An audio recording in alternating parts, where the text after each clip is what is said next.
Welcome to Wyoming Country Living, where the skies stretch wide, the porch is always open, and the critters just keep coming. We're Kim and Chris, empty nesters who traded East Coast hustle for the wild peace of Wyoming. Each week, we're tackling homestead projects, wrangling our growing animal crew, and learning to live the country life one adventure at a time. Be sure to hit that like button and follow along so you don't miss a moment. And stick around till the end for our front porch question of the week. We're saving you a seat. So today, on this beautiful, snowy, early December day, I thought I would take you around and show you how I decorate for Christmas in Wyoming. We had one Christmas here last year, and I learned a lot about kind of the do's and the don'ts and the things that went well and what didn't go so well. So if you ever want to decorate here in this windy state, a couple of things to keep in mind.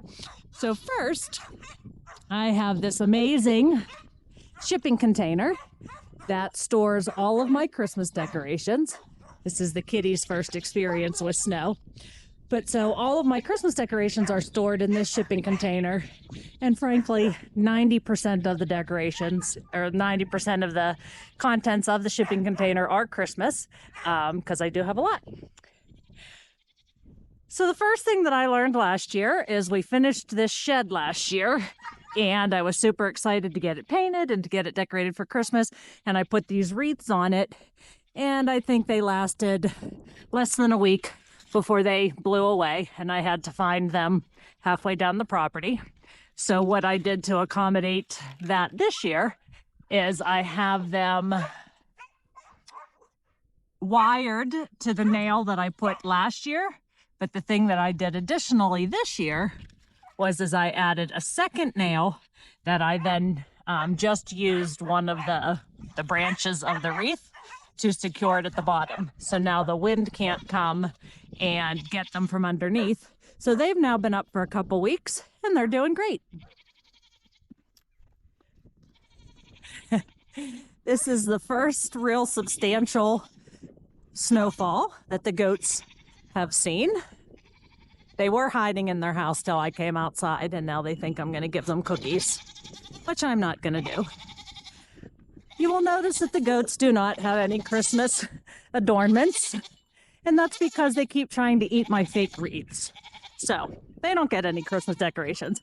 I was thinking that maybe I would buy them a real wreath to hang on their house that they could eat, but I haven't gotten there yet. So I did the same thing here with the chicken coop with their wreaths, as I have the hook at the top, and then I also have this one secured here and wired down below. So that stayed on pretty well. What would a chicken coop be without Christmas lights? So I found these amazing plastic hooks that allow these C9 light bulbs to line the coop, and they have been sticking really well. They're on painted wood. The light bulbs just kind of pop up and in, and so this looks super cute at night. I'll come out tonight and show you what it looks like lit up. But I did the same thing. Oh, the chickens getting lots of snow in their house. I only have half of it winterized. Well, 3/4 of it winterized, but I don't have any on the front yet. Okay, I guess I'm going inside to order their plastic panels. But I did the same thing here with this wreath. I have it secured along the top, and then I have it attached at the bottom. So that seems to be working really well. Teddy likes the snow. The lights that I have around the fence, even though get a lot of wind, I just have them kind of looped up and around, and they stay pretty well. This looks really fun at night. But one thing that I have been able to do is have more decorations outside, because obviously we have more land.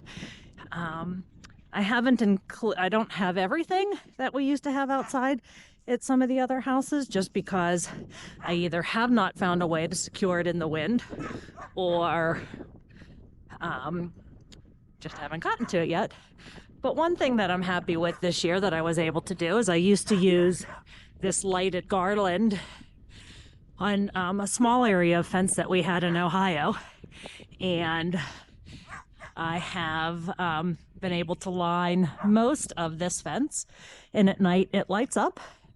What I did with my snowman here is I secured him with zip ties along his hat and along the body, so he's staying secure. And the same with this snowman. I had this snowman just leaning against the house last year. That did not go too well, so he is also zip tied to the pillar. One of my favorite decorations is, of course, my moose, because we know how I feel about moose.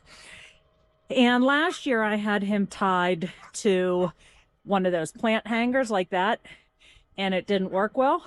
But this year what I did is first I had him tucked in the corner here so that wind doesn't get to him too much. But then I also put a piece of rebar that I have him zip tied to the rebar. So he's been up for a couple of weeks. His antlers have the tendency to get blown and bent, but because they're wire, they can bend right back into shape. But my biggest accomplishment this year, and what I learned from last year, so last year I did try to put wreaths on these two windows, and I was out here fixing it every day. So no wreaths on the windows this year. I put the door wreath inside the screen door, so it's pretty well secured. But my biggest accomplishment is how I've been able to secure this tree. So at night, this is one of my favorite decorations. And last year, it blew over multiple times. I had to replace all the ornaments on it. They are, of course, the non-shatter ornaments, but trust me, they do shatter. I was still finding pieces of ornaments in the middle of summer this year. So these are still plastic, no shatter ornaments. But this year, what I did is I have found that using this floral wire, excuse me, has been amazing. So I just have all these Christmas bulbs wired to the tree.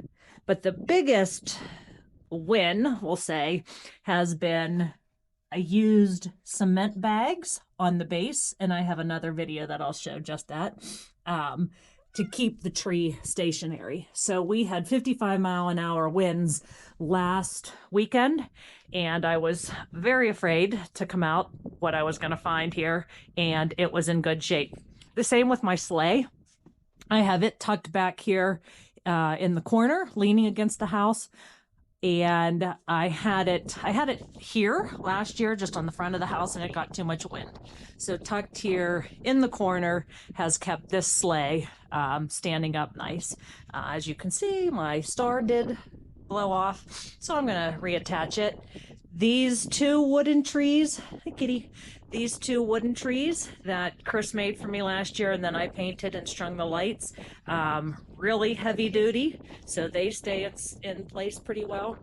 This little guy, he's just sitting in here, so he has the tendency to get blown around, but I have him tucked inside that crock, and so it stays in pretty good shape.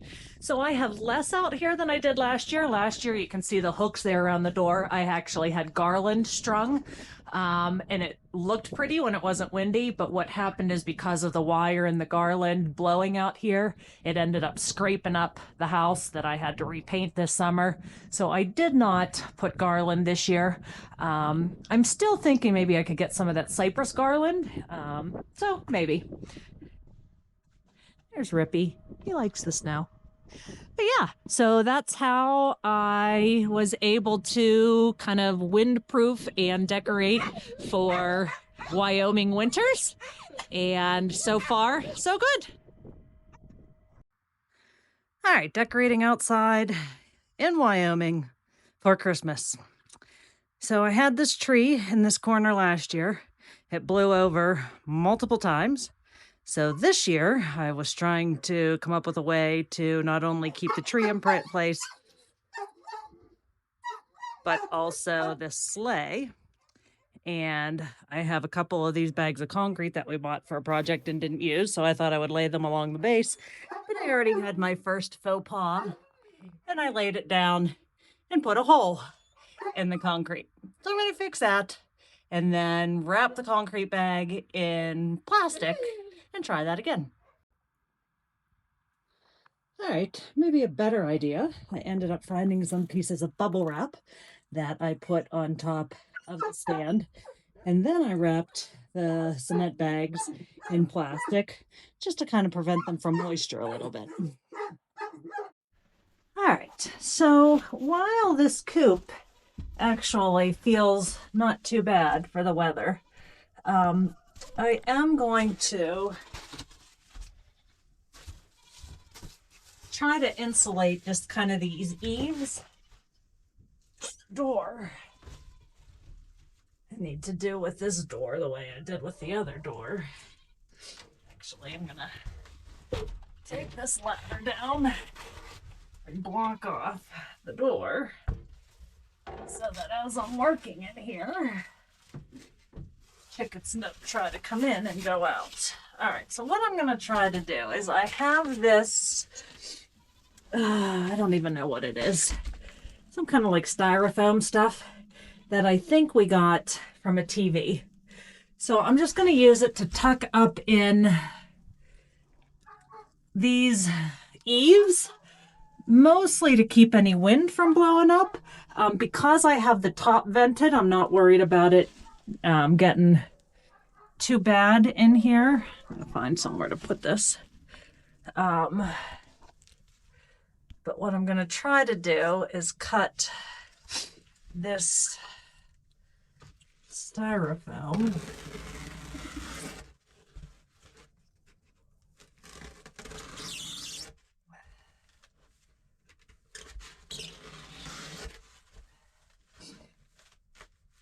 definitely something I should have done before it started snowing, but you know, there's always other projects to do.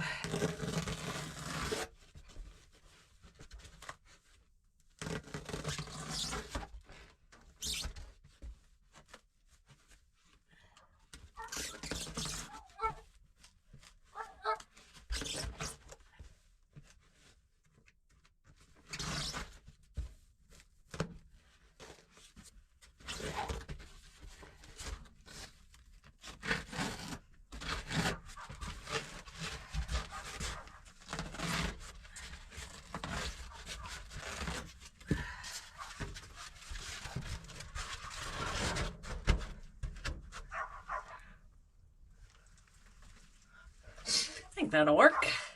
So all I'm doing is using my X-Acto knife here to just cut pieces of this so that I can kind of tuck it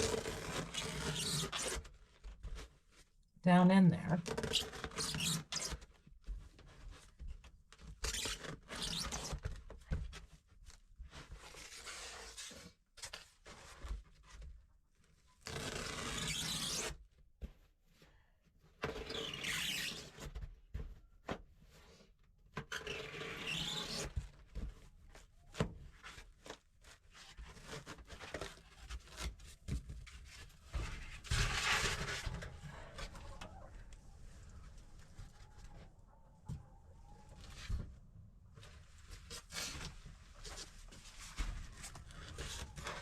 The other thing that I have is I do still have some of that pink insulation that we used that I could stick on top that I might do just to give them some relief.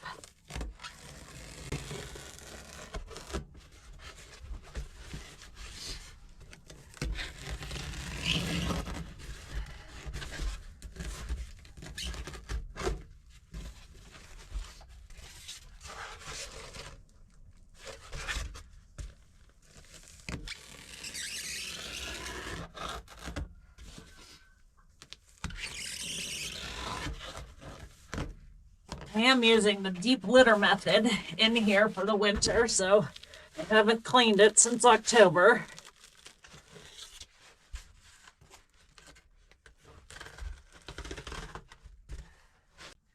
right, so I think that's all I'm gonna do for now.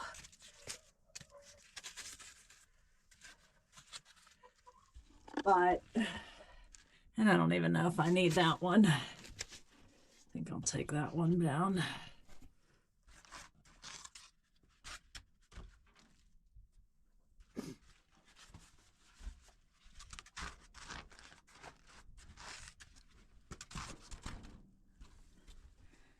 I have enough of this styrofoam, whoops, to do more.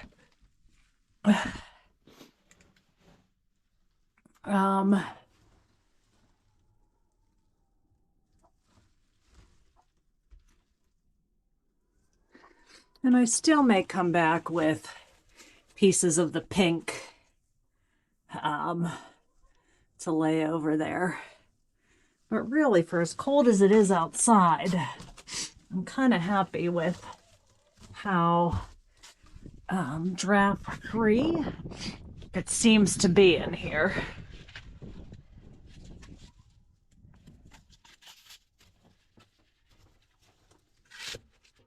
I just don't want the wind blowing on them when they're on their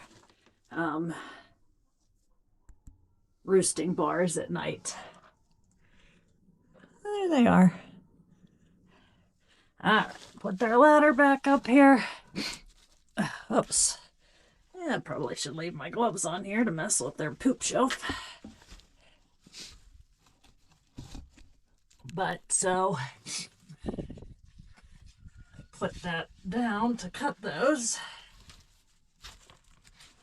And my deep litter got into crap.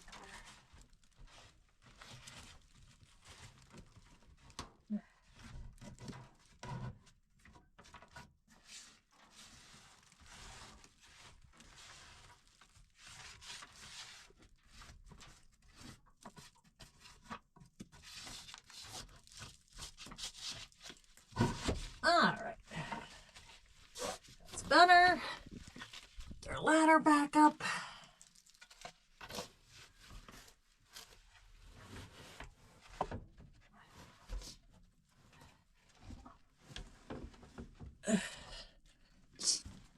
All right, so that's a little bit better. Keeping some of the draft away.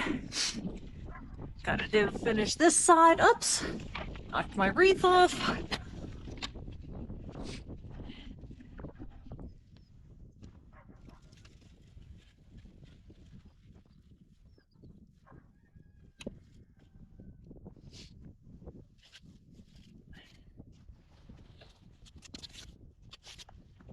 Alright, so once I get the last couple sides of their coop done, I did invest in a heated water, which has made a big difference. I'll feel pretty good about that for the winter. The roosters have been doing pretty well outside because we're down to 3 roosters. Only Coco will sleep in his house. The other 2 sleep on top of their nesting, or no, on top of the other coop that we have in there, as opposed to going inside of it. But pretty fun for our first snowy day here this winter. So I just let the goats in for the night, and now I'll give you a tour of everything lit up at night. This is by far my favorite. My chicken coop lit up for Christmas.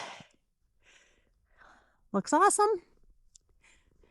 The dog fence has the LED lights around the entire perimeter of the dog fence, which is nice when they're outside at night, which on a day like today, it's not for super long. As I span over to the house, my garland along the close fence, which is where Rip hangs out because he eats Loki if he goes in the big fence. I have my fun snowflake on the side of the house. That changes and kind of comes in and out, and I have my tree which I think looks super pretty. I like the LED red, green, and white lights. And my 2 wooden Christmas trees that Chris built me last year.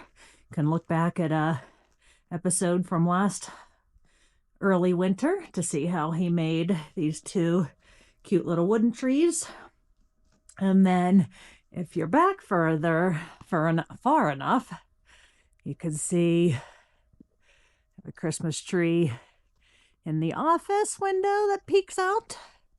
The big tree that's in the family room can be seen in that window. And then a couple trees in that window.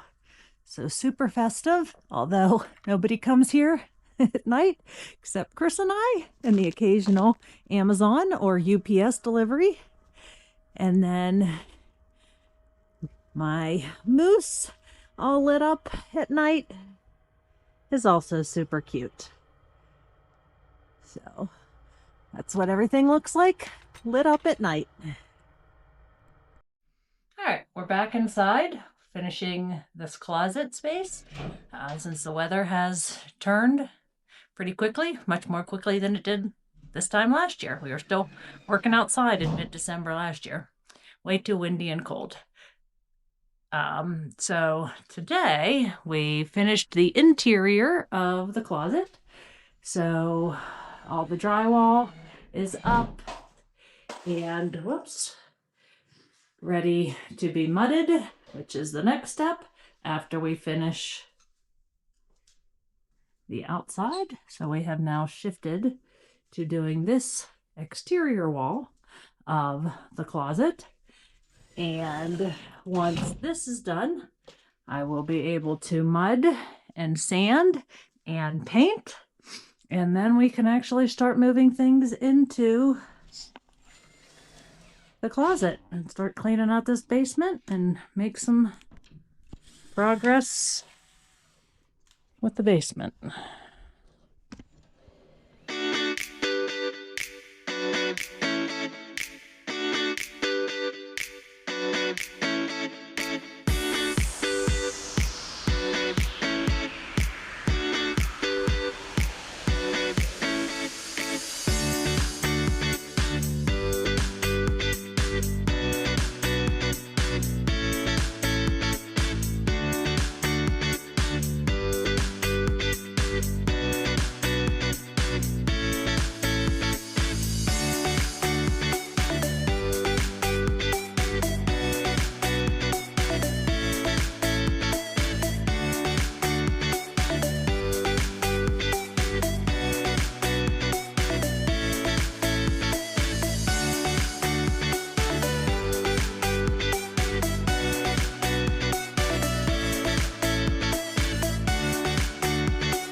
Okay, want to sum up, dear? I want to sum up. I'm very happy. All right, so to sum up for today. Hold on, let me adjust this because it's pain in the butt. All right.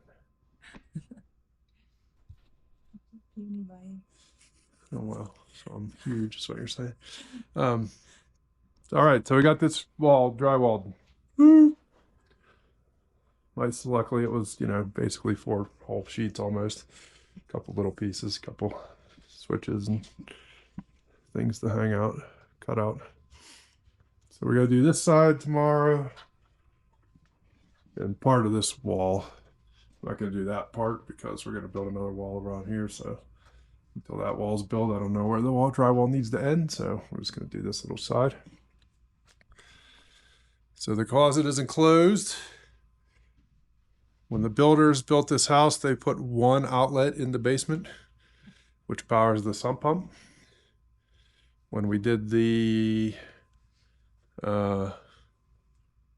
bedroom last year, I put like, I don't know, 8 outlets in there maybe, but they're all attached. They were all coming off of that sump pump circuit, which really should be its own thing. But it was the easiest thing to hook to at the time. So as part of this, I ran 2 new 20 amp outlet circuits down here. So one's coming this way to do what we'll call the front half of the basement. And so I put in 2 outlets on this wall and 1 on this wall and 1 in the closet in case we want to plug something in there. And then it's also extended, it's laid in there so that I can come farther and down this wall and around. And I also then ran another 20 amp circuit across this way and into the across the utility room. And so I put 3 more, actually, yeah, 3 more outlets in the utility room. 1 on this wall, 1 on the back wall, and another one on that wall, which is where the original one was. And I pulled the bedroom, which is on the other side of there, off of the sump pump outlet and attached it to this new circuit. So now the sump pump is back to being its own dedicated circuit, and all this other stuff that was all plugged into a giant power strip into the same outlet as the sump pump. It now has its own outlets, and everything should be much happier, I think. So like I said, we put 2 more lights in the 2 lights in the closet.